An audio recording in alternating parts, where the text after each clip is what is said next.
the truth of what it is to be an embodied spirit on this planet.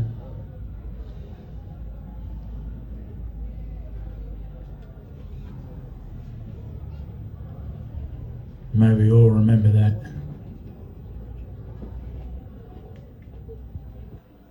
Remember our truth.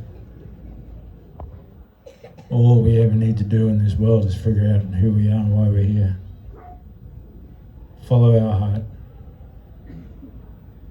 And when we get to where we're going, just be ourselves, our truth. And what we need to do will get done. Much love to you, Mum. Yeah, bro.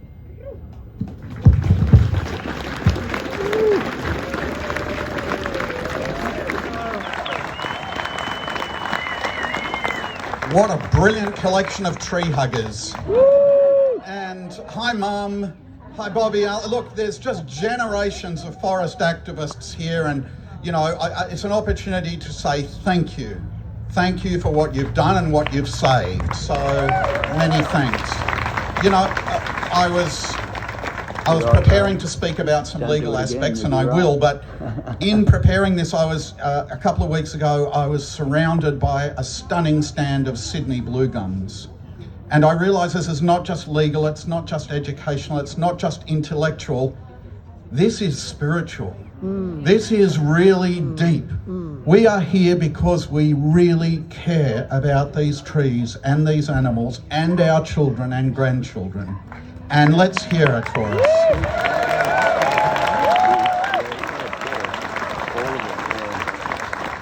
So I've been doing some digging, and legal digging, and recently there was a judgment where Forestry Corporation was fined $360,000 for illegally, maliciously taking out 53 mature native trees, therefore removing canopy and habitat in a bushfire-affected state forest area. And of course they took out those trees for logging for the industry.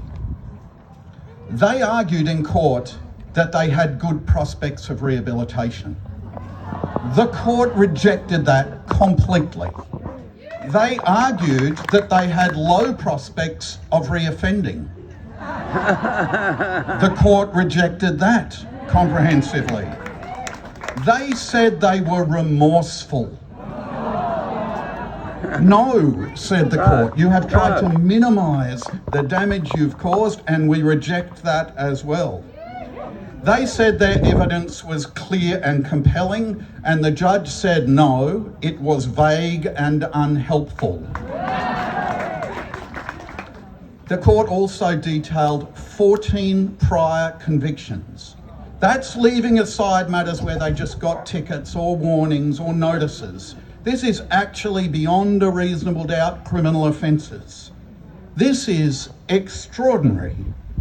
You know, I was thinking, well, what makes a criminal organisation? When they were developing the laws, they thought, you know, bikie gangs and people who support terrorists and youth crime gangs. No one ever expected that you'd have to make some sort of assessment about whether a government corporation would be a criminal organisation. But I'm making that judgment now.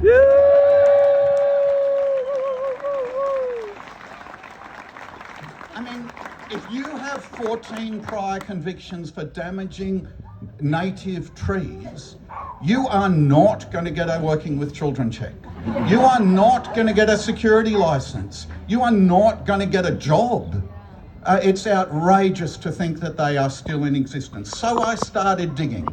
Of course, we already know that last year they lost $28 million.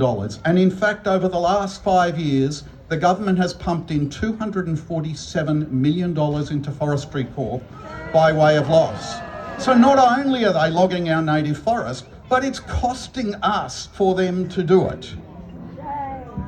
And so there's a structure to this, and it's really interesting. Well, I find it really interesting. So it's a government corporation, and who are the shareholders?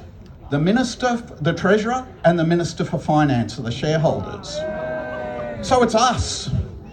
Who are the board? Well, there's 3 members of the board: the chair, Stephanie Loader, mining executive ex-Rio Tinto. Rob DeFegoli, who is a logging industry stalwart and who resigned from Bendigo Bank's board because they were not going to support native forest logging. And there's the CEO who gave evidence in that case that I just referred to as being vague and unhelpful. Let's look at that board and ask, well, why aren't they criminally liable for the actions of an organisation that just keeps on re-offending over and over and over again? So Higginson will be up next. Let's hope that the upper house or someone can instigate an inquiry into the Forestry Commission, their board. I mean, why aren't there environmental members on that board? There's not even unionists. There's not even workers. There's no teachers, no scientists, no educators, just industry members. And that is an absolute disgrace. So, as was just said, Western Australia has got rid of native forest logging. Victoria is on the path. What stands in the way in New South Wales is an organisation called Forestry Corp and the politicians who support it.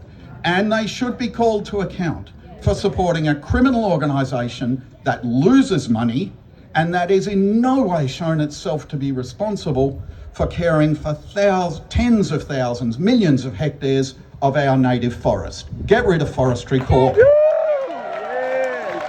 Yesterday. Finally, I was mistaken when Chris Minns announced a koala national park. I actually thought he meant a park with trees. I also thought he meant a park with koalas. But he told me recently that if you look up from space, the shape is almost like a koala with no arms and no legs. And that's why it's called the Koala National Park. So I guess we were all mistaken about that, but seriously, that was an election promise. They must be held to account, and a logged national park is not a national park at all. So, am I safe in assuming that we're calling for the destruction and removal of forestry? Yes, we are! We were promised last March, folks, all of us together were promised when this New South Wales Labor government took power, we would see the end of the logging of the Great Koala National Park, those hundreds of thousands of absolutely imperative critical habitat for koalas, greater gliders, yellow belly gliders, powerful owls, mast owls, quolls, all of those forests on the hinterland of Coffs Harbour. We were promised a national park. I cannot believe the betrayal. In 35 years of environmental law and politics and policy, I have never, ever seen a government promise to create a national park and then not just not stop logging it, go in harder and log it more and more and more. And that is what this New South Wales Minns Labor government has done. Shame on them. Shame on you fucking greedy country boys. But seriously, folks, and let's just remember, there are incredible people literally planning to go in tomorrow to stop the loggers at Bulga State Forest down near Taree. There have been... Stop them. There have been people up at Clouds Creek State Forest, the promised Great Koala National Park, that have been turning up for over 100 days in a row every day, holding that line, saying no. And they are literally stopping logging, folks, because this is what we do when we put our lives on hold and our bodies on the line. But we know you're here today, and this is our call. We are getting very, very close. We know how close we are because just last month, the Minns Labor government literally established what's referred to as the Independent Forest Panel. It's a panel of people, supposedly independent. They're not, but never mind. We know that this is the political pathway that the Minns Labor government needs to hang its hat on to say, it's the end. It's the end of native forest logging in New South Wales. You know, we are the only developed nation that is still logging ancient, valuable, precious, life-giving native forest. It's us right here in Australia. And you heard MJ. Sick. WA has stopped. Victoria's kind of stopped. But here in New South Wales, we have got the biggest fight because we must stop, and we have one of the most incredible public native forest estates on this planet. The species and the animals we're talking about are of international, global significance, but right now they are logging them to extinction. And we can stop this. We can stop it together. So I'm going to leave on this. There are so many reasons, you know this. We know our forests are literally the one thing we need on the front line of our defence against the climate crisis. They draw down and they sequester that carbon, and we know we need this if we are going to stand any chance of dealing and having a defence against the worst impacts of climate. We know the governments are handing out public money, hand over fist over fist. The economics of logging was lost years and years ago, millions of dollars every year. The extinction crisis, we know these forests are the refuges. And Dr. Philip Zilska, the guy who is the absolute expert on fires, we know every time we log, we make our fires more prone to extreme and frequent wildfire. Yeah. There is not one reason to carry on logging, but there is every reason to stop. So folks, together, that's what we're here for. Yeah, no more logging in New South Wales. You'd want to be a pretty tough bloke with a big army to stop this lot. And I need you to do this, folks. And it's a shameless call out. I want you to log on to that wild thing, the internet. I want you to go to my website. I want you to click on the End Native Forest Logging campaign. And I want you to send an email tonight to Chris Minns, Penny Sharp, Tara Moriarty, because they are the decision makers about your forests here in New South Wales. Flood their inboxes tomorrow because they need to hear you. And that's how we're going to win together, folks. Oh yes, Sarah! Love you! Oh, congratulations! Winds of change, blowing down the line. I say forest, you say action forest. Forest. Alice! I say Alice, you say forest. I say Howie, you say cook. I say the forest. Look, come on! Climate, I say change. The winds of change. We're blowing down the line, solid rock, standing on sacred ground, living on borrowed time, and the winds of change. We're blowing down the line. Now we cook.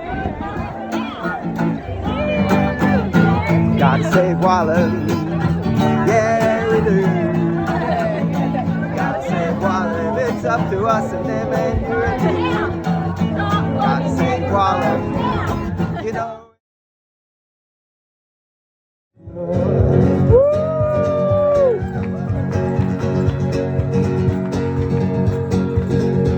Right now we laugh, every sky on nature's silenced.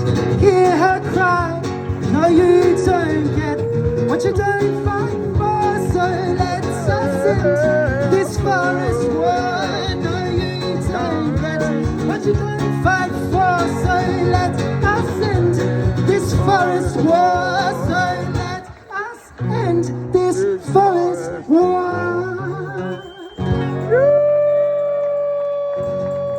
Like a shearer's blood, good. Rip, rip, wood, shears her